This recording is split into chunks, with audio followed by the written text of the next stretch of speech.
My name is Jessica. I'm 27. After graduating from vocational school, I worked in medical administration. It was a busy but pleasant workplace, and I felt fulfilled. I quit when I got married. My husband, John, wanted me to focus on our home. Please look after my mother. I'm begging you, please. To care for your mother? Understood. I'll do my best. I'm not the type to stick to a career. I had no doubts about going where I was asked to go, as I was asked. I met John through my friend, and we got married after a year of dating. At the time, he had already lost his father to illness and was living with his mother. This will be a big help. My mother's bedridden, you know. I worry about her being all alone. It's understandable. We can't leave your mother alone. I was told that his mother had fallen ill shortly after his father's passing. Since then, she hadn't been active, and John took care of most of the housework. My mother-in-law warmly welcomed me. Let John handle the outside work, and please take over the house for me. Yes, mother-in-law, I look forward to working with you. I had no complaints about my relationship with my mother-in-law. After all, she was bedridden with illness. I was in a dominant position and had control over everything. The problem was my relationship with John. As soon as we got married and settled into family life, he became distant. Hey, how about we go for a drive on our next day off? Your mother seems to be doing well, and I think half a day won't be a problem. Sorry, I'm tired. I want to rest properly that day. Oh, I see. I'm sorry. John began to show signs of being bothered by our interactions. I initially thought it was due to his busy work, so I didn't worry too much. But as the days went on, he began to avoid me more. Our nightly activities were no exception. Even when I thought it was the right day and prepared, I was often turned down. Please be a bit more cooperative. I want to have a child as soon as possible. I understand how you feel. I want that too. But sorry, let's try next time. With 30 on the horizon, I was, honestly, feeling rushed. I was also being urged by my mother-in-law, who wanted to see her grandchild. It was hard not to be able to fulfill her wishes.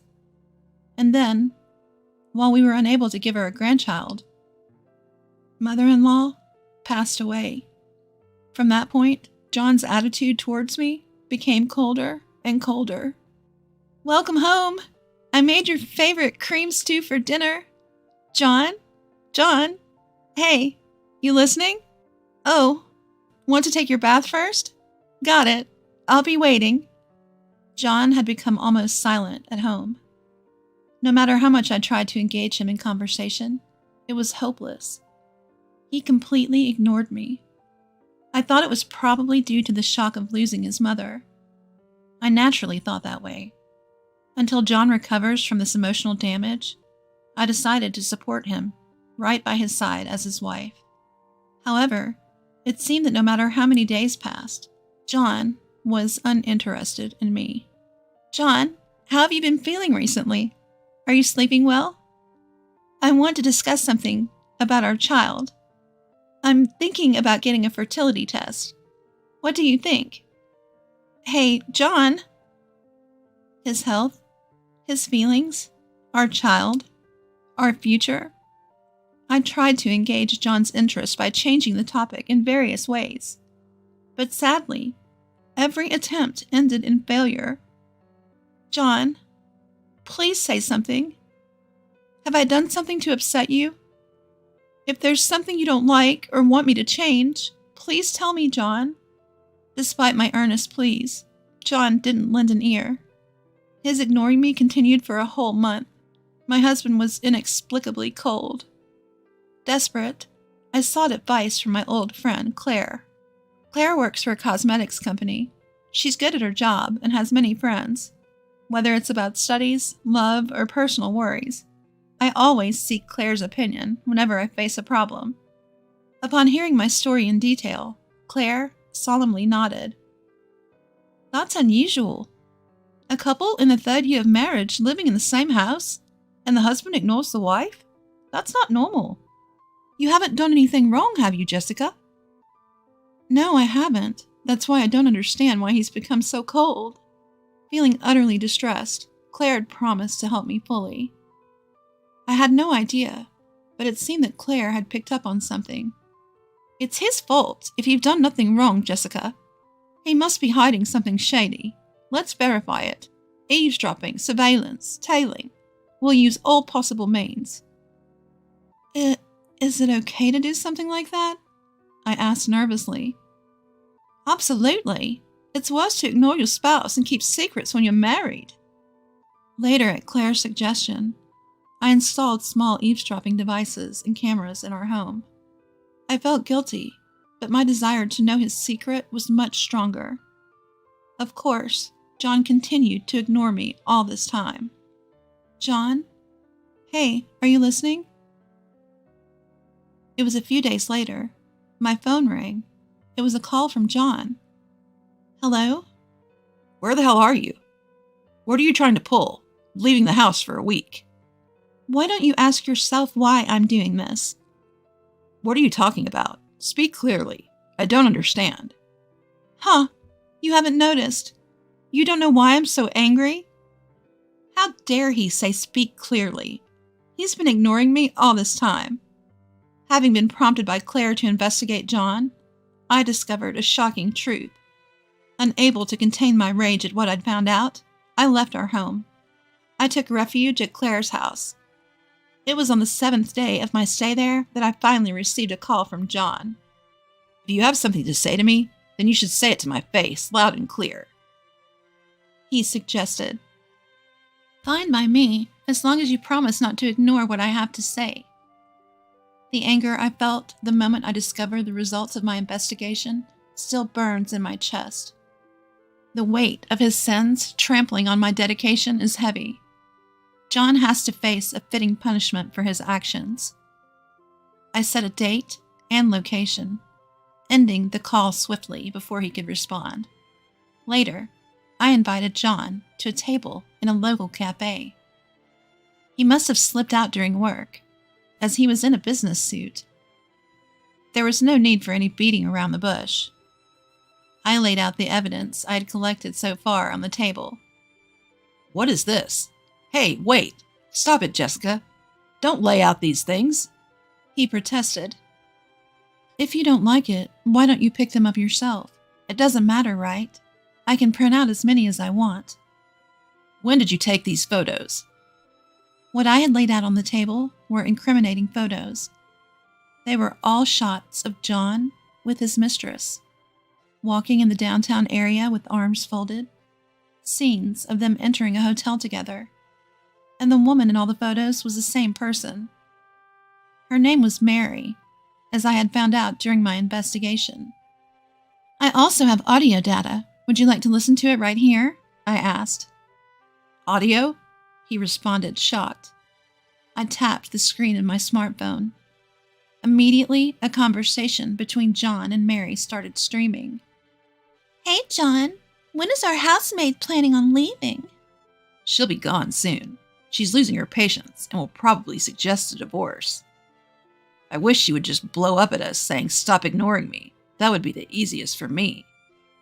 This is such a long-term scheme. Well, that's just like you, John, isn't it? When I cut off the audio, John seemed frustrated, as if he thought we were eavesdropping. I wondered what kind of look he was giving to his own wife. John, who was caught red-handed cheating, seemed on the verge of lashing out at any moment. John, you needed someone to take care of your mother, right? That's why you married me. Now that your mother has passed away, I'm no longer needed. John's real intention was Mary all along. But Mary had no intention of taking care of her mother-in-law, and so I, who had no objections to caregiving, was chosen for the role. If someone could just take on this bothersome duty, I guess he didn't care who it was. After his mother passed away, the housemaid was no longer needed. The plan to make life unpleasant and trigger a divorce. What a petty, mean, and unreasonable way to behave. It's disrespecting the sanctity of marriage. The only saving grace is that you and I have no children. Children, huh? About children. You knew, didn't you? You never planned on having them because you knew we would separate. If we did have children, he would have to pay child support after the divorce. John had no doubt planned all of this. Upon my pointing this out, John let out a heavy sigh. Most of what you say is true. I married you intending to leave you from the start. You're the worst. What do you think my life is? My bad. That said, it does save me a lot of trouble. Let's get divorced. Of course. But after I finish speaking with someone else. Someone else? You can't mean. 2 women arrived just in time saying, "Sorry to keep you waiting." What? John? So that means you're the housemaid? I'm not a housemaid. I'm his wife. For now, anyway. Thank you, Claire. You're welcome. What? I thought you were looking for new cosmetics to review. I'm sorry, that was a lie. What I was actually looking for was my best friend's husband's mistress. In other words, you. Claire seated Mary next to John. I showed her the same evidence photos of the affair as before. Mary's reaction was like that of a child caught red-handed in mischief. She didn't seem to quite grasp the severity of the situation. Well, it didn't matter. Whatever her attitude, what I needed to do remained the same. I'm going to demand compensation from both of you. What? What are you saying? Why should I have to pay compensation? I've done nothing wrong. Have I done something to trouble you? Do you really mean that? I've confirmed that Mary herself is married. Does she not find it troubling that her own husband is involved with another woman? She is the daughter of a wealthy family, but she seems completely detached from reality. You were aware that John was married when you entered into a relationship with him, correct? Well, yes, but That's already over the line. Adultery. That's why you're being demanded compensation. Do you understand? I've been greatly inconvenienced by your relationship with John. I was there first. I was with John before you got married. Seems so. You were in a relationship with John before he and I got married. But it doesn't matter who was first. You committed adultery. That's enough. Whether she didn't understand or didn't want to, persuading Mary was a chore. Eventually, she slumped onto the table crying. She kept wailing that her dad would definitely scold her. I wonder if she means her husband. I thought of informing her that I'd be sending a certified letter in the near future, but decided against it. I'd have to start by explaining what a certified letter was. While I was interacting with Mary, John remained silent with a solemn look on his face. John, sign these 2 documents. They're the divorce agreement and divorce petition. $30,000 for compensation? Isn't that too much? Hey, don't go judging the extent of my mental distress, all right? At my words, John closed his mouth for good. All that could be heard in the restaurant after that was Mary's sniffling sobs. Later, my divorce from John went through without any problems. I was able to confirm that the compensation and asset distribution were transferred into the specified bank account in one lump sum. I decided to use that money to move into a slightly more expensive apartment. A fresh start in life, at last. It was a luxury I afforded myself to stir up my spirits. Apparently, John had to sell his childhood home to pay the compensation money. It's a pitiful thing that after paying the necessary amount, his money was pretty much down to zero. Though it couldn't be helped since the $30,000 he paid me wasn't the only thing he had to settle. Seems like John's going to end up paying well over $100,000, doesn't it? It seems that way. After all, he's been hit with a damages claim from his company. The wife of an executive at one of John's company's crucial clients. That was Mary. The executive, unaware of the situation, was reportedly enraged after reading the certified mail I sent. I sent pictures as evidence, so Mary had no way to deny it. Moreover, Mary was helping John by leaking her husband's company information. This affair and the ensuing fraudulent act created a major issue between the two companies. John seems to have lost his place. He's not only been given the cold shoulder by his superiors and colleagues, but also been fired and slapped with a huge amount of damages. One of them explained, "Poor guy, though he brought it upon himself. Do you think he'll be repaying this debt for the rest of his life?" In all honesty, that's what I believe will happen. John's future looks bleak. He's probably racking his brains right now because of the overwhelming cost of his affair.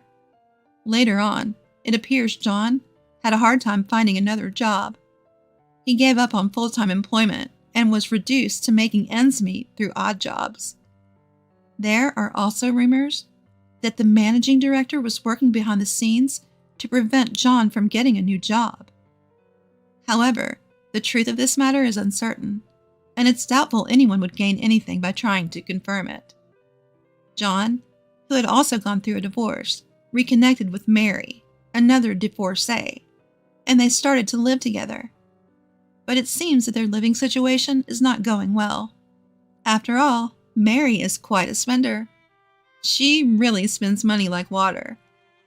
Picking in a warehouse, cleaning, moving jobs, checking automobile parts. The money John painstakingly saves up from these jobs, Mary can spend in an instant. All for the things she wants, like cosmetics, makeup, bags, and clothes. They can't seem to stop arguing about how to spend money. So despite the fact that they are not cheating on each other anymore, it seems that their relationship is strained. I heard this story directly from John himself over the phone. He came to me asking for financial assistance because life was tough. What did you do then? Of course I refused. I'm under no obligation to help them. Who would want to help those two? After all, they are the ones who used to call me a maid behind my back. Yeah, it doesn't matter what happens to them. After the divorce, I returned to my job in medical administration and am working happily at my new workplace. I am so busy that my head is spinning, but that's what suits me best now. When I have free time, I inadvertently remember unpleasant things and feel gloomy. The other day, I encountered the embodiment of those unpleasant things, none other than John himself. It was on my way home from work. A lonely twilight road. He called out to me as I was hurrying home alone. I turned around and was speechless for a moment. His hair and beard had grown out. His skin was tanned. His cheeks were thin and sunken. His clothes were grubby and ragged. I was surprised and appalled at the sight of John, who had completely changed. "Hey, long time no see." "Is that you, John? Are you okay? Are you managing to eat every day?" I ended up asking questions like a guardian would. John's state, even to my eyes, which were supposed to despise him, appeared pitiful.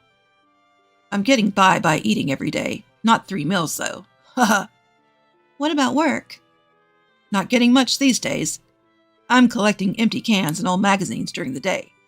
If I take them in bulk to a dealer, they buy it from me per pound." After we talked a while, John hesitantly broached the main subject. "Listen, do you think we could try again?" "What about Mary? I thought you two were living together." "I broke up with her. She dumped me. Mary's probably gone back to her parents' home by now. I bet she'll arrange a marriage and settle down with a suitable partner her parents pick." John, who was talking about Mary, made a face as if he could. It must have been a painful breakup to the point where even speaking about it to me was hard. John's current state is truly pitiful. However, I have no hand to extend for him. I still remember the abuse I suffered, and it still infuriates me. Upon saying that, John lowered his head, agreeing with me. "I truly apologize for what I did back then." "I'm not going to say it's okay, but let's both move on. But don't approach me anymore. If you stalk me, I'll call the police." "I won't stalk you. I'm sorry for bothering you, so see you then." John slowly left down the dusk-lit street. His figure retreating was pitiful and frustratingly pathetic.